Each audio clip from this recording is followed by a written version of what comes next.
Hello, everybody, and welcome back to Off the Record with Judah and Kirk in a car. I don't have a house right now. I'm That's living with my crazy. parents in between leases, and this is far away. So you're gonna have to make do with this. Yeah. There might be some background noise. The And- car is on, and but we apologize if this interferes with your listening and viewing experience.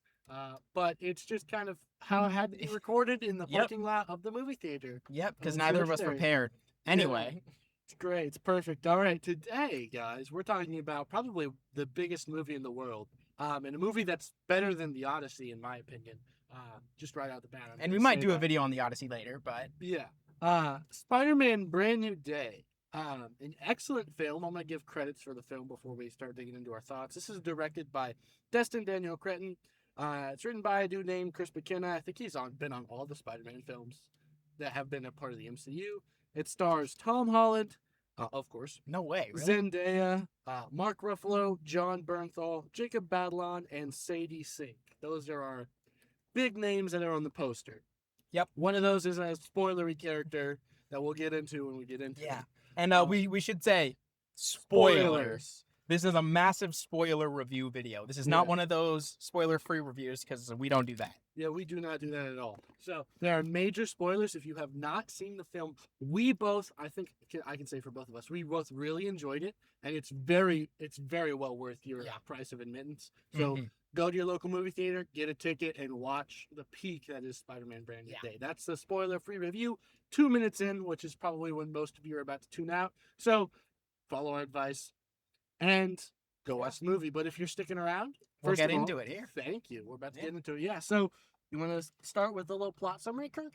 Yeah, essentially, and by the way, we did just watch the movie. We literally just watched the movie. just got out of the theater, and we are in the parking lot. Yes. But yeah, I guess basically we start off with where we left off the previous movie. Nobody knows who Spider-Man is. Mhm. We get I really liked how they did it. We got 4 years kind of time jump through a montage. Yes. Citizen Kane style. It's legendary. And we see him fighting some like classic villains, like classic Spider-Man villains, and right off the bat, that got me knowing this movie was going to be really good because they're honoring source material. Yeah. And it's made it kind of seem like it was going to be like, oh, we're doing like a normal, down to earth Spider-Man movie, not like these high stakes. Actually, in later in the movie, there's the difference between big potatoes and small potatoes, which we'll get to. And this is very much trying to be the small potatoes Spider-Man, which is awesome. Yeah. So we're now through all 4 years of when Ned and MJ, thank you, were at MIT. Again, that's where we left off in the previous movie. And it also catches up the MCU timeline more to the real world timeline. Although I think it's still 2028. It's 2028, yeah. Yeah, but instead of 5 years, it's now 2. So getting back on track, I guess. Yeah. At least with this movie. And then we are introduced to a character who is driving this tank around New York. Legendary. And we, for a while, don't actually see who's inside. But we get a very long, very cool chase sequence. One that you saw most certainly. Most of you would have seen the videos from when they were recording it in London a year ago. Yeah, something like just that. about. So it's kind of good that we had kind of seen was early in the movie, because then it doesn't really spoil much. It does. And then from the trailers, we also saw during that chase sequence is Punisher. He shows up. And those scenes with him were really, really good. Fantastic. Great acting, a lot of fun. And first of all, Spider-Man stops Punisher from killing people, and then finally catches up as this tank rams into the DODC that was set up in the first Spider-Man movie. It's set up in Civil War, really, because the DODC comes from the Sokovia Accords. That's where damage control comes from. So, but I specifically remember it because at the beginning of Homecoming, I believe, they was a flashback to that is incorrectly titled in the years. 8 years. Yeah. It was not 8 years. It's like 5 or something. Yeah, something like that. Yeah. And they... It's where Vulture comes from, because they come and Exactly. seize. Yeah. Yeah. So this is kind of a continuing theme for Spider-Man movies, is Mhm. the DODC. And as it crashes into this building, he opens the hatch and finds out it's just kind of some lady. Old lady, yeah. Yeah, and he's like, "That's weird." And then something happens, and Yeah. something switches bodies, and the old lady is very confused and doesn't know what's going on. And Yes. there's a guard that's looking pretty freaking nefarious. Yes, And but importantly, nobody else kind of notices this. Only- we notice it yeah. as the audience because they like act it out, like something is actually physically entering and leaving your body. And so there's like a recoil and like that kind Yeah. of thing. So we as the audience see it. I think in the universe it's kind of supposed to be like seamless. Like the Yes. people around don't notice this except Spider-Man, Spider-Man. because Spiders. spiders obviously Yeah. can notice things. And so he's chasing this person, this thing, this entity, soul. This Kind of seems that, being. demon, Baba Yaga, I don't know, something like All that. of the above. Around catches up a little bit, but it's too late, and a helicopter containing Scorpion flies off to the incorrect spot because they were given orders by a possessed person. Yeah, and the possessed person's also like, you didn't check what was in the tank. Tank blows up. Mm-hmm. The entire correctional facility goes kabooey. Oops. Whoopsie doodle. Yeah. Yeah. And then from there, essentially, well, I think, he doesn't do much about it for a little while, does he? No. So what happens is he kind of realizes this thing, and he's like, this is pretty massive. So he goes and he meets with Yelena Belova, the Black Widow, Yes. in her office, which is an interesting office. It was a really funny scene, though. It was very funny. And when his feet come up his random. feet are great. Beautiful feet. Tom Holland, good job. Right. Also, I wonder if they got a foot double. they definitely did. I also love that he doesn't take his mask off the entire time. Yeah. It is just fantastic. Running theme until the very end. Yes. Yeah. It is really fantastic. And she's like, we don't know very much. There's this person, these attacks have been happening in the damage control facilities all around New York. And the only consistent thing that we see is that these taken over people search for something called VMAC. Yeah. So, or VMAX, I think. Yeah. Yeah. So they search for VMAX. And so that's all he has to go off of. Mm-hmm. And then, he's kind of going about his normal thing, and he gets, he's talking to, throughout the movie, he talks to Jean DeWolf, which I find fantastic that Jean DeWolf is in live action. If you don't know who that is, basically in the 80s, after year one was super successful and James Gordon was kind of established as the cornerstone of Batman media he was, Spider-Man comics were like, well, then now it doesn't make sense why Spider-Man just works with the police. So they created Jean DeWolf. She is, historically speaking, a very maternal figure to him, and also like his correspondent with the police force. So I thought that was awesome in live action. Yeah. But he's on a phone call with her. And then at the store he's in, he notices Ned is back. And Ned gets some keggers for the party, which is, legendary Ned moment. CEO of sex moment, and just the greatest. Yeah. And then so Peter follows Ned back to this party that is being thrown at him and MJ's new apartment.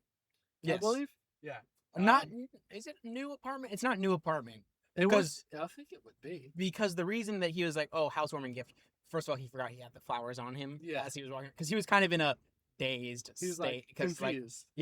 War flashbacks, kind of like, oh, Ned. And so he just kind of in a daze wanders in, and he's still holding the flowers that he was going to take to and May's grave. Yeah, which we've seen happen a couple times at this point. Yes.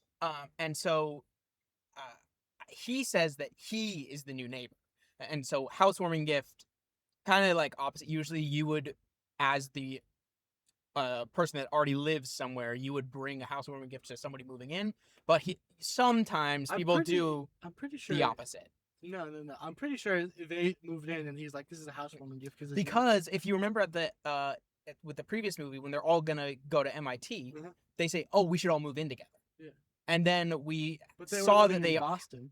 Yes, we saw that they already did move in together. But they moved back. Except minus Peter, because nobody knows he's a thing. Yeah. And so they already had the place, and he was just throwing like, "Oh, we finally graduated" party, because they would have had the 4 years where they were living together and they were roommates. I'm pretty sure that was the implication of that. I'm pretty sure that they're moving back to New York from Boston. I think that's what I read that as, and that he's just kind of like, oh, that's my excuse. This is a housewarming gift, and she's like, oh yeah, people have only bought us beer and chips. Right? Yeah. That implies that I suppose. she's been Yeah, they are in New housewarming York, but it gifts. still really did seem like because there's so many people there. Yeah. And it's not like he's famous because we've seen his Instagram posts. And it's like 100 likes. But so like when people move into apartment complexes, sometimes they'll be like, "Oh, house party in my place," that happens. Maybe, but would it have the demographics of that place? It really just seemed like it was a final, like end of the. And also, they're from New York, so it could be like people welcoming them back kind of energy. Maybe. I mean, let us know what you guys think in the comments. Also, that reminds me. Leave a like, subscribe, leave a dislike if you don't like what we're talking about. Leave a comment down below with stuff you want us to talk Follow about. Follow us off the record, on JK. Spider-Man Brand New Day in the comments Instagram. Down below. And get us more likes on our Instagram post than Ned leaks, because that would be legendary. Yeah, I might even remember to make a post about this video. Yeah. Who knows? Anyway, anything can happen. Peter sees MJ for the first time, which is really again cute sequence. Ned we follow Ned as he interrogates MJ about an interview she just had. And she refused to get the job, even though she got the job. She's like, I don't really want to take that. And then we see this dude that pulls up out of nowhere. He seems to know Ned. And we did see this in the trailers. Yeah, we did see this in the trailer. I hate this guy. I want him to die. Yeah. I think this is the only person I can outright say I would be fine seeing publicly executed. I'm gonna call him Paul from here on out. So yeah, Paul just kind of shows up and starts, smooching on MJ. And a very reasonable reaction. Peter just shuts down and leaves, and you get a sad web slinging sequence in the rain. Yeah, which is weird because he's not wearing his Spidey suit. He's not wearing his Spidey suit, but it's night. First of all, that's not the issue. Yeah, his face isn't covered. No, that's not the issue. The issue is he doesn't have his web slingers. No, he wears them around. No, he doesn't. Yeah, he does. No, he doesn't. He wears them. Yeah. No, he doesn't. Oh, they're civilian clothes. Yeah. No, he doesn't. Yeah, I'm pretty sure there was a scene where we saw his wrist. Because that was when the robot lady, what's her name? Edie or something. Evie, yeah, that's what it is. Evie, is like, oh, this is because of it. He's going through more of a mutation than originally years and years ago. Yeah. So, I guess he's on number 2 at this point. What's number 3 going to be like? Is he just going to straight up turn into Man Spider? I guess I'm down for this. We'll find out. But she says that it's because of an emotional, heavy emotional period, or trauma, like a traumatic period or something like that, which he just went through with, very reasonable crash out. MJ's dating somebody else. Yeah, Paul. Yeah, Paul. Rocky hate Paul. So, I really feel like that was supposed to be that was the moment, and then he's in a daze. He's not even thinking about it. He's just web slinging around. Huh. And then he gets back, and then he crashes. He actually crashes. And wakes up in a little cocoon. Yes, and then he notices, oh, it's coming out of my wrists. And then he tries to put on the web slinger device. Yeah, web shooters. But he wasn't wearing them originally. Now, yes, from the cocoon, he took everything but his undies off, which real convenient that he stopped there. PG-13 rating maintained. Yeah. But I really feel like the implication there, and I thought that we had a scene. I gotta have a rewatch of this. Yeah, because I think. Well, we're definitely rewatching this. Yeah, this is a very, very good movie. I thought that when he comes back, he's looking at his wrists, and he's like, what's when he gets back before he collapses, he's like. Yeah, he sits down for a second, and he a whole form in his wrist. That's what I thought, and so it wouldn't make sense unless it closed back over after he used it clean. Yeah, no. He definitely. I remember he sat down. He was at his desk before he crashed, and there wasn't web slingers there, and there wasn't a hole in his arm either. Yeah. But there weren't web slingers. Yeah. He didn't take them off. We'll have to look at this. I mean, it's not like he walks around with a hole in his arms all the time. No. Throughout the movie. So clearly they probably do it's probably a fold of skin that closes back over, right? And that's maybe. I don't know. I have to and the pain because he had the headache pain. Mm-hmm. And he had the wrist pain as well from the very beginning of the movie, right? that wasn't just because of this web slinging adventure after, the heartbreak. Yeah. Right? So I thought, again, another thing, let us know what you guys thought that was. Yeah. Anyway, after this whole metamorphosis, he gets, notice on the police thing that Scorpion, who escaped, is attacking another DODC facility, damage control facility. And so he goes to stop it, which we have a really good swinging sequence where he's learning to swing with the biological webs, which is because at first he's like, well, I guess I just have to adapt to this. Yeah. He's like, and he tries. And he does try. And then he has a pretty epic fight with Scorpion, which is dope. Yes. Where he doesn't recognize that this is the possession person thing from earlier. Yeah. Yeah. Which is interesting because he noticed earlier, and the spirit, we'll say for now, actually recognized that and commented on it. Like, oh, you see me. Yeah. Like, you see me, the real me. Like, as I'm going through all these possessions, you are aware of that. Yeah. And so now the spirit is like, wait, hold on. You think I'm actually this dude? You don't see hold me. on. What happened? What's going on here? But that fight's really epic. Spider-Man accidentally slams Scorpion into a police car, causing he kind of loses it, like eyes fully black out, and then he kind of loses it, and he becomes all erected man. It's a pretty dope sequence. But after that, he's like, whoa, something's going on. I need to and cop figure out lady something. Kind of is like, Gene DeWolf is like, hey, you need to take a minute, let's chill out. Nearly killed the cop here. And so he goes to Empire State University, which is dope, where I guess Bruce Banner's been teaching for a while. Yeah, I think interesting. At some point we gotta towards the end he's hospitalized. We'll talk about that later. But the news reporting on that was like after 5 years of being, small town little professor dude. So I'm pretty sure. Yeah, it's been about 5 years. I have some questions about, which we'll get to when we start talking about things that are in the plot of the movie.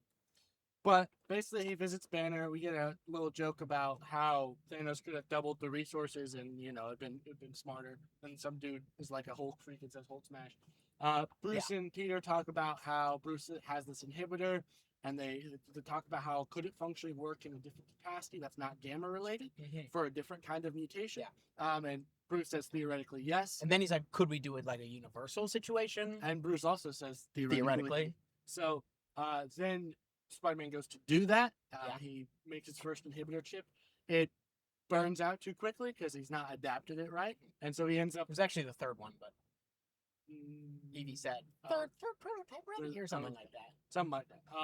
Gosh, man, pay attention. He's in the alley, and he gets blown out by some spider bombs, which I thought was funny. Definitely. And then this person walking by just starts talking to him and casually drops his name as Peter. And then you're like... He's in the suit, by the way. He's in the suit, by the way. Not that Peter exists, but he's in the suit. And so he's like, oh, you're the possession person. And so they're like, oh yeah, we're in your apartment and we're reading your note that you wrote to MJ. And he's like, and they're like, oh yeah, well, I bet we could race you to MJ. We could get there faster. Yeah. And so we get another cool slinging sequence. And we'll kind of speed through this section here to get to the meat at the end because there's a lot. Essentially, there's a chase scene. He has Evie trying to figure out, okay, is there like a jump distance thing like that? He figures out it's about 33 feet. So he suspends the most recent host of this possession demon kind of midair. He was in a helicopter and now goes to MJ and swings her away and is like, oh, somebody's coming after you after a bit of convincing. And then he's like, she's wondering, oh, it seems like I know you, blah, blah, blah. And then they kiss. And then it's revealed that it's actually the possession demon thing. Yep. And he's like, hey, that was really cruel. Which it was. And it was terrible. I guess that's just not going to be talked about by the end because that is really cruel. Disturbing. Gross also. But then throws MJ off the building. Spider-Man saves MJ, leaves MJ. Kind of drives by and is like, hey, what does she do?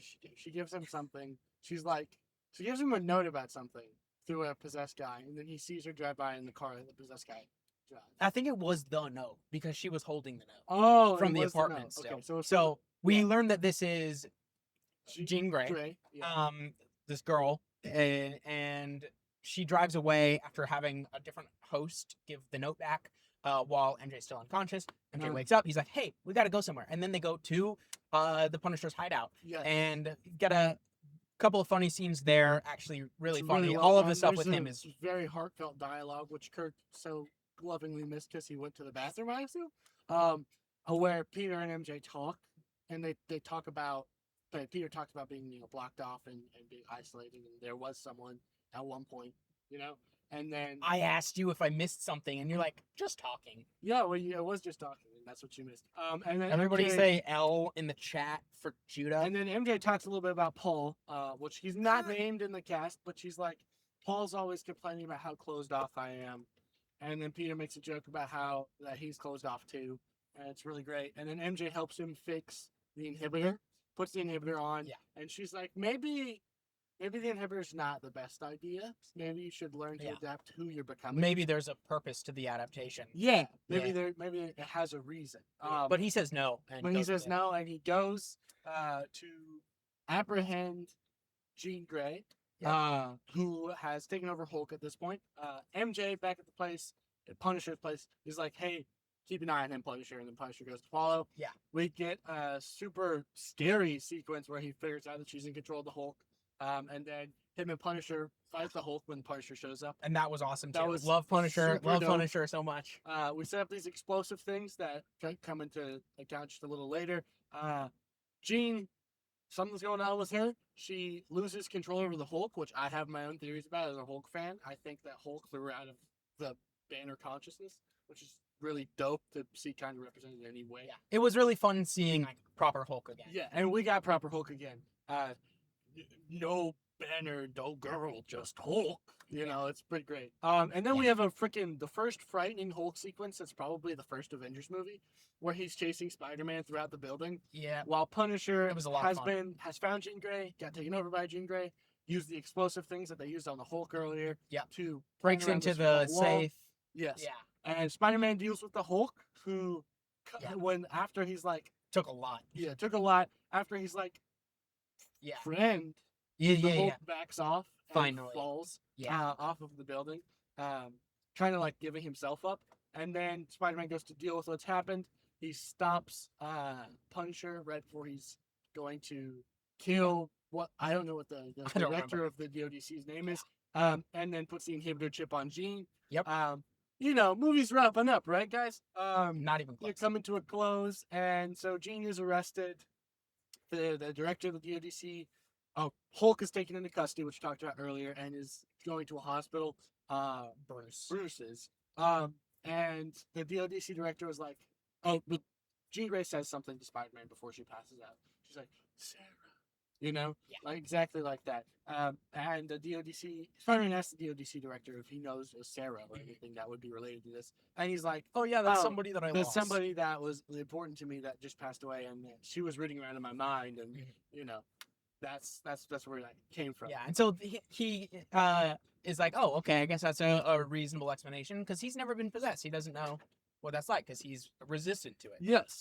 And so then he goes back to Punisher's place and finds MJ there reading the letter that he wrote to explain the situation to her after the mind wipe. And she's like, oh, you should have told me. Oh, blah, blah, blah. It's really, really sad scene. But essentially it ends with her being like, I'm not that girl. Yeah. I had my mind wiped and it's been like 4.5 years, 5 years, something like that. Mhm. And like I've not really moved on because she wouldn't necessarily know to move on, but I've moved on. And so very, very big Peter sad, which I guess everybody just loves it. Oh, that's everybody's favorite Everybody thing. loves when Peter Parker, Spider-Man, is just big, sad, big depresso. Yeah. And so she's like, sorry, that's not me. And then she leaves, and then she comes back and she's like, I actually don't have a phone. Can you take me home? And he does that. And she invites him to come and say hi to Ned, which is really cool. That was a really fun scene of just them being friends, even though his mask is still on. They're hanging out, and it's really good. It's good throwback kind of vibes. But MJ starts talking about how she did. I don't know how it comes up, but MJ's like, "Oh yeah, I don't remember anything at all from when Jean possessed me. Like, I just is completely blank. Like, I was at my desk and I woke up on the street and there's nothing in between." He's like, Spider-Man's like, "You don't remember anything?" Yeah. And then he realizes he's Oh. like, "I've been played. Director lied to me. The director lied to me. Yeah. I have to fix my problem." So he goes out swinging to another DODC facility, which I have a question about how many facilities they have, because it's at least 9, if not more.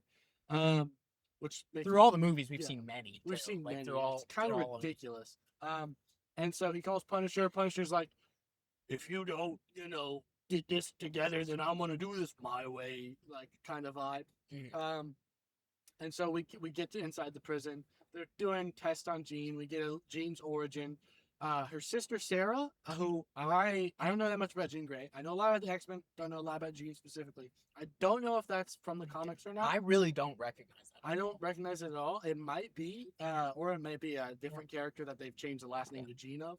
To Grey. Yeah. Let us know though. Let us know in the comments. But their power sets are the same. They're exactly the same. They're both Well, I think Jean's power set's different because I think her sister was just a telepath, and Jean. Well, but we don't know how far they got with her. Well, that's true. Because theme of the movie is mutations, obviously. Yes. So Spider-Man is mutating further. Well, in the custody here, Mr. Director dude is like, we want to figure out how you do this so we can like give it to people who are actually like trained, and by trained he means who will do whatever we tell them to do, without asking questions, because government. Yeah. And so they're forcing her to try to project her awareness into somebody else, but there's nobody around, and so it just like keeps like repeating and repeating and repeating her brain and trying to see what happened and how they could what part of the brain light up and things like that to try to replicate it. And as they keep doing this, it kind of like the trauma of it, same way with Spider-Man, it unlocks something else with her, and I feel like they probably just didn't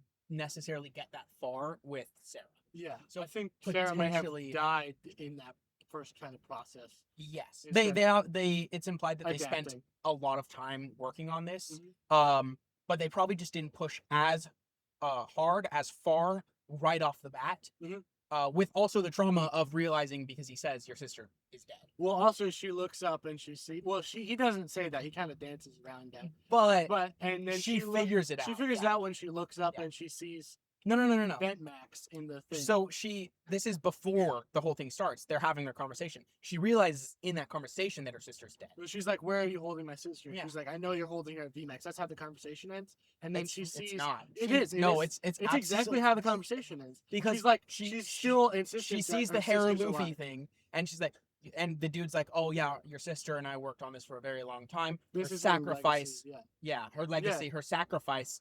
And so that's death. Like she knows. But she's in denial about it until she sees the. But the trauma there, for the whole point of this again is the trauma. I'm aware. And the emotional experience is what activates further mutant abilities. Yes. Right. So that's what it is during the trauma, as well as the realization that her sister's dead. Yes. So during all of that is when it unlocks. She looks up. She sees the Ventmax, which is VMAX, and she's like, "This is where my sister died." It's not that she's realizing then that her sister died. It's like right here in this seat is where my sister died. Because the last thing that she saw was Ventmax, except the ENT was kind of blurred out by time, I guess. And so it's VMAX. And then that kind of was psychically pushed out as Sarah died. It was the last message to her sister. Yes. Yeah. And so that's how she realized it wasn't like anything specifically important. It's just the last thing that she saw was mentally pushed out there for telepaths to figure out. Yes. Then she really unlocks her power set. And she does a absolute mind blast that goes, I think they say it's a kilometer. Which Punisher says. I don't know. How did he measure that? He was just on like, he just went up to the bubble and he looked at it. He's like, Spider-Man, 1 kilometer is frozen. How do you know it's a kilometer? That's a good question, dude. But it's 1 kilometer frozen, which is a lot farther than 33 feet. I don't know if you know that. I don't know. I don't know British measurements, but yeah. And she's in control of the. We see that it's expanding a little bit too. Yeah, which is pretty wild. That's very powerful. She's in control of the people. Spider-Man's like walking through the building, and he walks past the hand. who were sent to go deal with them, but then she exploded. And they were all frozen, and I was actually thinking like, okay, so when he first went there to start fighting, and not everything was frozen. He's still kind of immune to her powers, so even though everything else around is frozen, he's not, which is interesting, I guess.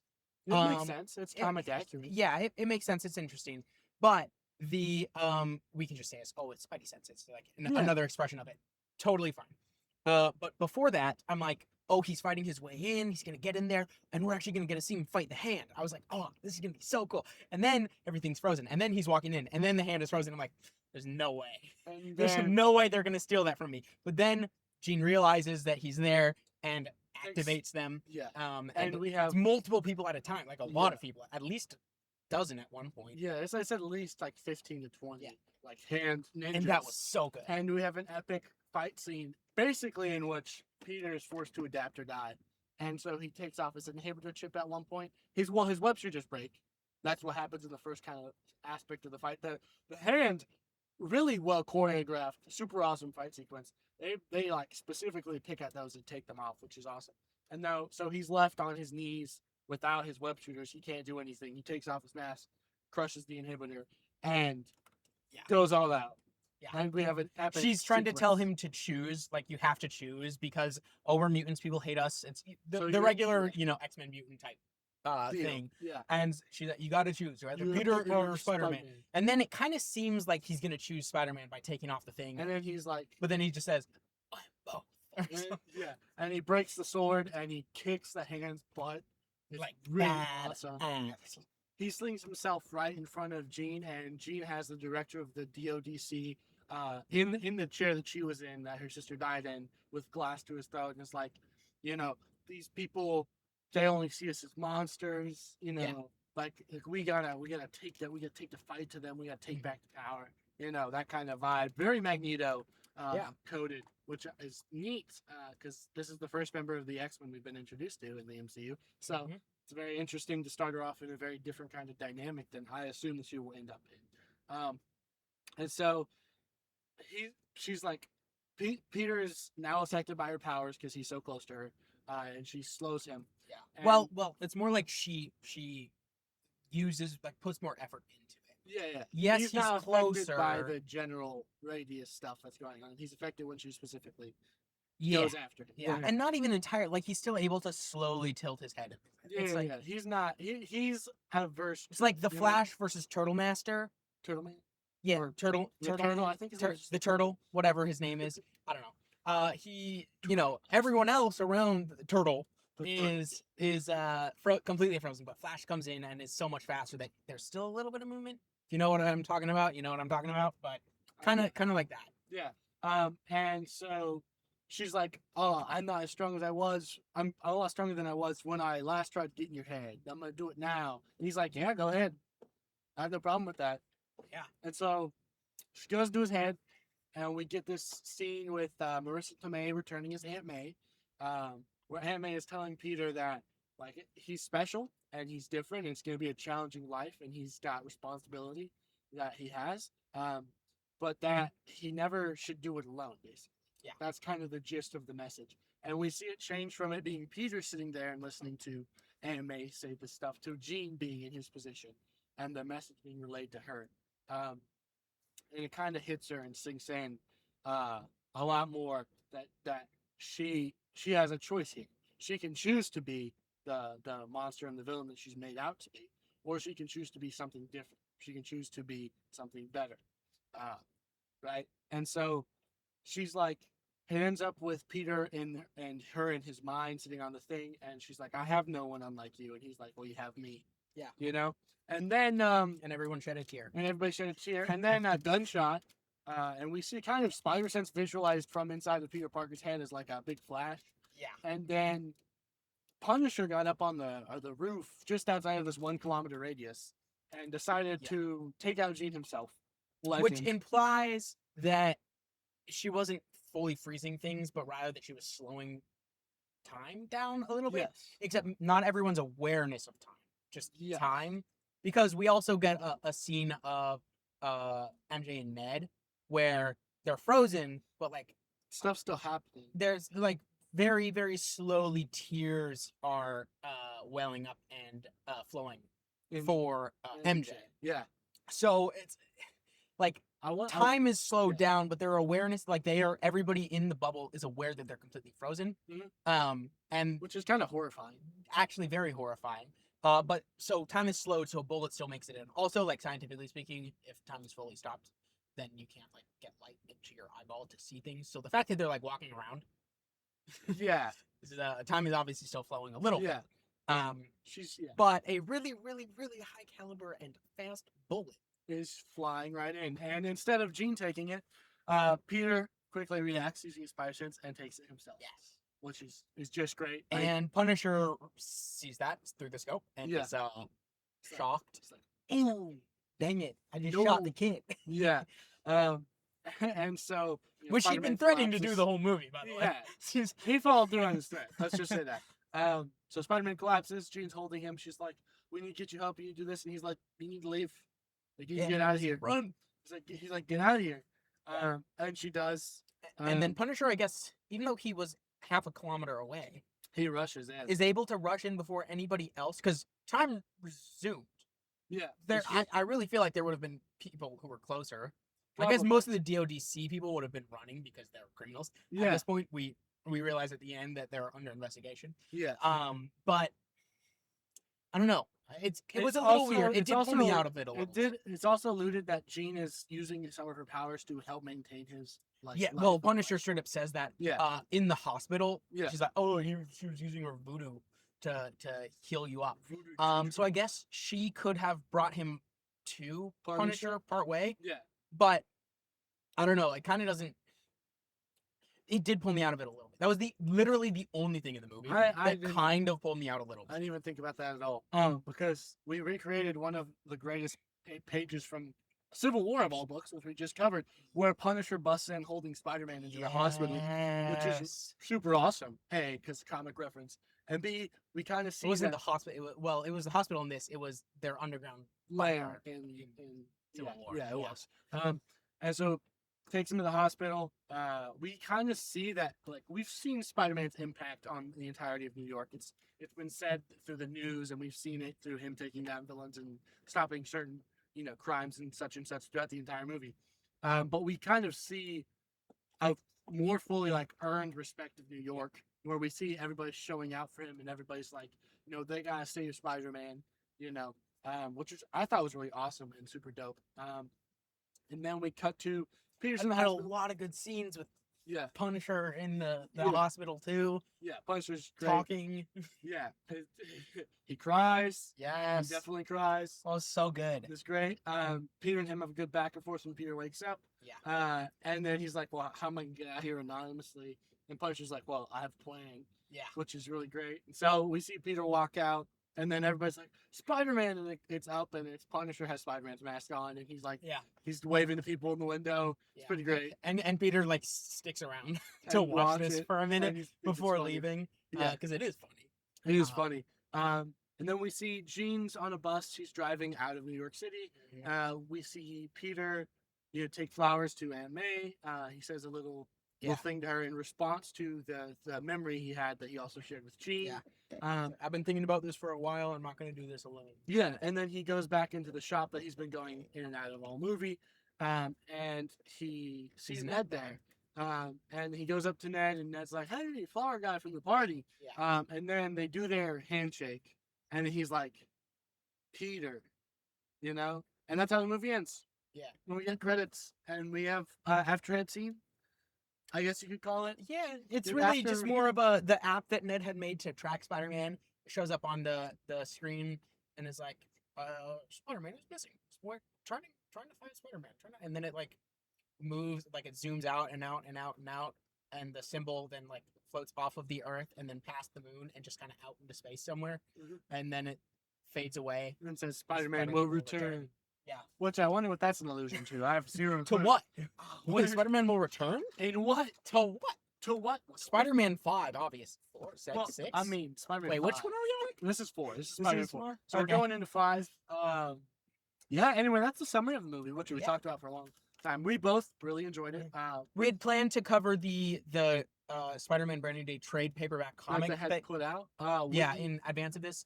We did not have time. We didn't have time. Well, sorry. If you want to see that video, let us know in the comments. Yeah, below. we'll But probably if you do it in a couple of weeks. If everybody's like, "Oh yeah, do it," we'll do it a little earlier. But it doesn't.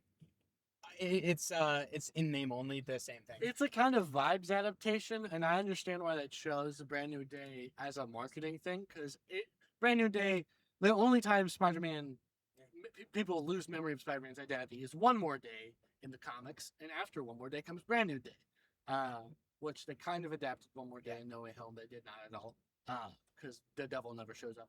But so I like the choosing of the brand name. I love the use of all the characters. This is the first MCU movie in a while that doesn't feel like, they're just having characters show up for the sake it's of it. still it's MCU, obviously. It's Marvel, but it's Sony. Yeah. Also.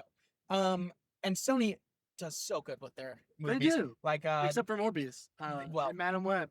Craven? They do really well with their Spider-Man. Yes. Right now, like they have the last couple of years. Better than Marvel would be doing otherwise. This and is better true. than many of the other Marvel movies that have been going on. Yes.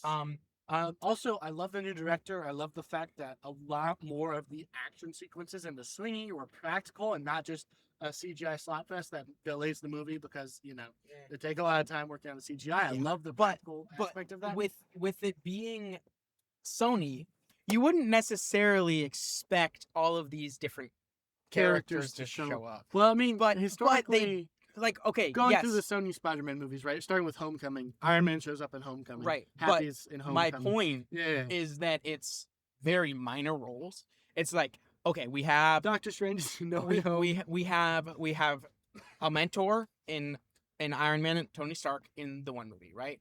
And we have Nick Fury in Far From Home. Nick Fury a little bit. We have the Doctor Strange. Yeah. Right. But it's like one per movie. And we maybe had an like associated character. Like have Happy, right? Yeah. But it's with the exception of the last one with Doctor Strange. Yes. They're usually not like the most important characters to the plot or, big roles in the movie. I mean, Iron Man. Important, but not like, it's not like he's in so much of it. But in this, we have multiple characters, and some of them are even main characters. Punisher, for example, is main character. Hulk is a bit of a main character for a time there. Yes. Right? He's a major antagonist for a section. And we introduced Jean Grey, who is, if you know this, is not a Spider-Man character. No. She's an X-Men traditionally. Right. Yeah. And that's the main villain of antagonist for the movie. Damage control is the main thing. It's a lot. It is. Like, but it works, and they write it so well. Yeah. Every character that they use makes sense in the story. Like, this is whatever the MC was trying to do post Endgame, where they include all the characters and all the stuff and doing this, that, and the other. This succeeds at their attempt. Like, this does. The writers and the director and the actors, they do a fantastic job. It makes me a little bit like sour. No, I wanted a full hard universal reset for the MCU, Marvel. Multiversal even, because we've had a bit of the multiverse in the MCU. Like, full reset, just start over. But I don't want to lose this now. Yeah, I know. Like, it's that good that I'm like, yeah, is it worth keeping the entire rest of the terrible Marvel universe right now just so we can have this thread this one continue? corner? Like, and I think like Hulk, if I'm not wrong, She-Hulk kind of messed with Hulk the same way Ironheart did. And She-Hulk is such a good character. I could talk for hours about how that show does. If you write things well, they could be garbage. But like, it does such a disservice to Bruce, and it makes his timeline kind of convoluted in the MCU when it was so straightforward. Straightforward. And this gives us a nice reset back to Savage Hulk, and it leads to like we've talked about. Like, it can be a soft reset for some of these characters. It's a soft reset for Punisher. It's a soft reset for Spider-Man. It's a soft reset for the Hulk. And it's an introduction of X-Men storylines, right? So you just have to kind of ignore the rest of it. What could be good is if you've been following our channel for a while, we covered Crisis a while ago. We did. And our big problem with that is that everybody freaking remembers. And so it's not even a reset. But what they could do with this is like some of these characters could be the ones that remember. Like they do a reset, Okay, but some okay, of these characters okay. remember some things. Okay. And So here's what could happen. We still have the thread. Here's what could happen. So That's how good this is, by the way. Secret Wars, which we're gonna cover before the actual Avengers Secret Wars comes out, the comic. Secret Wars That's what we said about 2016. Yes, I know we said that, but we'll actually do that because we will put it on the schedule. Secret Wars 2016, which I know people call it Secret Wars 3. It's not Secret Wars 3. It could be called its entire different thing. Battle World is a basically a hodgepodge of every universe in the Marvel multiverse brought together. Yeah. And then the universe that Reed Richards creates after that is the bringing together of the Ultimate Universe, the original I forget what they're called. What Hyperion is on. What's that team called? What? Dude, I'm forgetting. If you know what team I'm talking about, leave it down in the comments below. Hyperion's on it. Darkhawk's on it. It's one of the multiverses that was popular at the time that they did this. And then Main 616, as well as 199999 right now. Well, if you're to adapt it, it would be 199999. I'm aware. But the world that we follow, starting right after Secret Wars, is all those worlds brought together. And like Miles has his history from the Ultimate Universe, right? Like he remembers Spider-Man dying, but he's brought into this new world. They do Miles really excellently with that. I'm pretty sure there's a lot of other characters that. But I would want it to be done. Yes, kind of following that, and yes, doing a hard reset. And I love the idea of Battle World and all of that stuff. Could be really, really good. But like, I want so few characters to remember things, and even then, like. It's fair. Like looking, I feel like down the line, if they did this, and Hulk and Punisher and Spider-Man and Jean all remember these things, and nobody else does, it's a little contrived. It still doesn't work that much because their character development from that, and they remember, but it still doesn't matter that much for the universe that they are pushed into. So I feel like they still do just need to do the reset, but. The fact that I'm even thinking about it, like, I don't want this to go away. That means this is the best MCU project. Really. And really probably maybe since the last Spider-Man movie. Yeah, honestly. I mean, that one was also really good. Really too. good. And I do think we need to keep Tom Holland as Spider-Man. I'm down for wherever the second trilogy goes. Because we also need to transition into Spider-Man being an actual adult. Yeah. Because that's where most of the comics are from. It's true. So like we would need to do that anyway, and so just keep him. Yeah, because he's growing up. He's 30 now, something. I think he just turned 30. Yeah. On the clock. Either he just turned 30 or he's 30 something. So he's like the perfect age to continue doing this for a while. Because Tobey Maguire didn't start being Spider-Man until he was like 32, so Yeah, big difference. Big difference. So. And so it's exciting. I'm excited to see where Spider-Man goes from here. I'm excited to see where Punisher goes from here. I really want them to do something with the Hulk. Hulk is my favorite character, if you couldn't tell. And I would be really disappointed if we have this is probably the best Hulk setup we've had in the entirety of the MCU.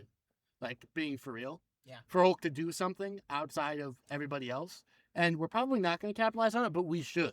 But in a full reset, we could. We could definitely capitalize on it. So there we go. I guess. Exactly. But we got to wrap this up before my computer crashes. So this is true. This is maybe my favorite all-time Spider-Man movie. I really enjoyed this. It is very, very. If I was rating this on Comic Geek, like a comic book, I'd give it 4.5 stars.